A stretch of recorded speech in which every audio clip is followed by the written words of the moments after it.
नमस्कार साथियों, स्वागत है आपका अपने YouTube channel Kanha sir official में। आज हमारे साथ मौजूद हैं आगरा की वो हस्ती शायद जिसे आप जानते होंगे। जी हाँ, हमारे साथ मौजूद हैं अर्थ न्यूज़ के संपादक श्री करतार सिंह बघेल जी। आपको बताते हैं पत्रकारिता में एक नई पहचान बनाने वाले और इस मुकाम तक पहुँचने वाले करतार सिंह बघेल जी से आइए हम रूबरू कराते हैं आपको। तो बहुत बहुत स्वागत है सर आपका। धन्यवाद कान्हा। सर, जिस तरीके से आज पत्रकारिता में आपका नाम आगरा में सबसे ऊपर आता है और जिस तरीके से आपने इस स्थिति तक पहुंचने के लिए जो प्रयास किए हैं, किस तरीके से प्रयास किए हैं और क्या कहना चाहेंगे? सबसे पहले तो कान्हा धन्यवाद तुम्हें और मेरा साक्षात्कार करने के लिए। जी सर। पत्रकारिता कान्हा जुनून है, पत्रकारिता एक तपस्या है। पत्रकारिता को अगर हम मेहनत और ईमानदारी से करते हैं तो ये हमारे साथ है।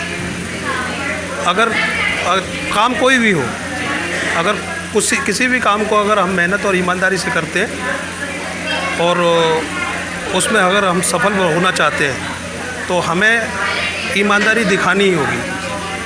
पत्रकारिता की शुरुआत मेरी 2010 से हुई। केंद्रीय हिंदी संस्थान से मैंने मास कॉम किया और मास कॉम करने के बाद मैंने डीजी चैनल को ज्वाइन किया। डीजी चैनल में लगभग 5 वर्ष मैंने काम किया। 5 वर्ष काम करने के बाद मैंने ये नहीं देखा कि मेरी गाड़ी में अगर पेट्रोल नहीं है तो कहाँ से डलेगा। मैं अगर 20 किलोमीटर दूर से संस्थान तक पहुंच रहा हूं तो कैसे पहुंचना है मुझे। मैंने मेहनत की, दौड़ता रहा और उसी जुनून का नतीजा है कि मैं 4 लोगों में पहचाना जाता हूं। कहीं ना कहीं जिन लोगों में हम बैठ नहीं सकते थे उन लोगों में बैठने की हमारी क्षमता बनी। तो इस पत्रकारिता के पेशे को मैं एक तरह से तपस्या मानता हूँ और मेहनत का फल मानता हूँ। सर, आज जो आपका समाज है पाल बघेल धनगर गढ़िया समाज, उसके लिए आप एक ब्रांड बन चुके हैं। आपका नाम कहीं भी देखा जाता है, आपकी वीडियो को ज़्यादातर लाइक किया जाता है समाज के।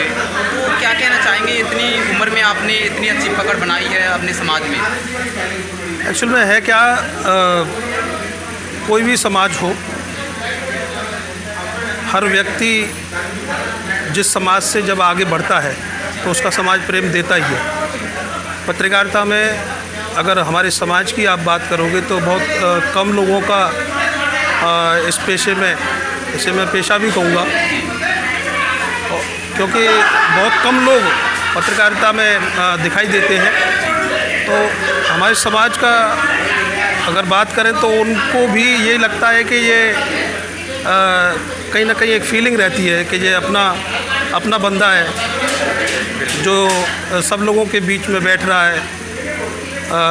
हमारे युवाओं को भी इससे काफ़ी सीखने का एक मौका मिलता है कि वो भी मुझसे कहीं ना कहीं सीखते हैं तो आगे बढ़ने की एक कोशिश भी करते हैं। तो मुझे खुद अच्छा महसूस होता है और मैं भी कोशिश यही करता हूँ कि जो मैंने अपने 10 साल में पाया है उसको मैं कंट्रीब्यूट करूँ, लोगों को दूँ। चाहे वो कोई भी हो, एक समाज में उसको मैं एक दायरे में बांध के रखना नहीं चाहता, लेकिन मैं सबको, क्योंकि कोई भी गुरु हो और अगर वो शिष्य को शिक्षा नहीं देता है तो उसकी शिक्षा बढ़ेगी नहीं। सर, अभी आपने बताया कि पत्रकारिता में निखरना पड़ता है और जब हम पत्रकारिता की शुरुआत करते हैं तो ऐसे मोड़ भी आते हैं कहीं ना कहीं जहाँ पर हमें ऐसा लगता है कि अब इसे छोड़ देना चाहिए, लेकिन जीत तभी मिलती है जब हम उसे लगातार बरकरार रखें। अभी भी लगातार पत्रकारिता में देखा जाए तो बाढ़ सी आ गई है। कुछ लोगों ने मास कम्युनिकेशन भी नहीं किया, उसके बाद ही पत्रकारिता वो करते नज़र आते हैं और चैनलों की भरमार हो गई है। तो क्या कहना चाहेंगे, पत्रकारिता कहीं ना कहीं चौथा स्तंभ आज ऐसा लगता है कि डगमगा रहा है? नहीं, दायरा तो बड़ा है। सोशल नेटवर्क का जो एक ग्लोबलाइजेशन जैसे होता है, हम यूट्यूब पे या फेसबुक पे कोई भी चीज़ अपलोड करते हैं तो कहीं ना कहीं वो सब लोग देखते हैं। जैसे सोशल मीडिया का प्लेटफॉर्म पर ये न्यूज़ का एक कंटेंट डलना शुरू हुआ है, सोशल मीडिया ने जब से न्यूज़ का रूप लिया है, तब से कहीं ना कहीं हम दो तरह से देख सकते हैं इसको। एक तो ये सोच सकते हैं कि भाई सब लोगों को कहीं ना कहीं पढ़ाई करके और मास कॉम करके या फिर अच्छी शिक्षा लेके तब पत्रकारिता के पेशे में आना चाहिए। लेकिन भारत देश का दुर्भाग्य है कि यहाँ बेरोज़गारी बहुत है, तो हर युवा ये तलाश रहा है कि मुझे रोज़गार के साधन कहाँ से मुहैया होंगे। तो सोशल नेटवर्क से ही लोगों ने कोशिश ये की है कि यहाँ से एक रोज़गार का साधन उनको मिला है। तो अच्छी बात है, इसको बुराई में नहीं लेना चाहिए।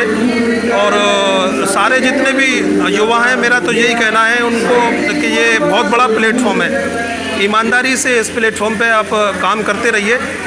संघर्ष आते हैं, संघर्ष से अगर हम भागेंगे तो कामयाब नहीं हो पाएंगे। सर, आपकी एक पत्रिका भी अभी लॉन्च हुई है, उसका क्या नाम है और कहाँ कहाँ चल रही है?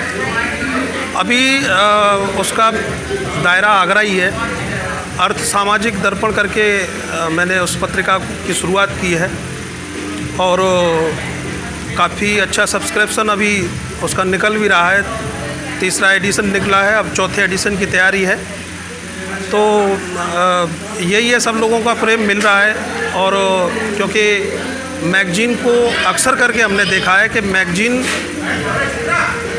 कहीं पर भी रख दीजिए 1 महीने चलती है, चाहे वो होटल की टेबल पे, चाहे वो आप किसी के काउंटर पे रख दीजिए या किसी के जिम में रख दीजिए, तो वो टेबल पे रुकती है 1 महीने।